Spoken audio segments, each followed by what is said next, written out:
ভগৱানৰ আশীৰ্বাদত মই দ্বিতীয়বাৰৰ কাৰণে এগৰাকী পৰী মাক হ'লোঁ।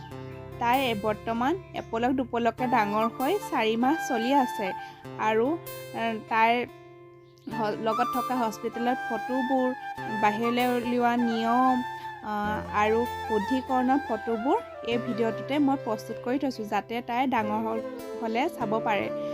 আপোনালোকে যেনেকৈ মোৰ আগৰ ভিডিঅ'বোৰ মৰম দিছে, ঠিক তেনেদৰে এই ভিডিঅ'টো মৰম দিব বুলি আশা কৰিলোঁ।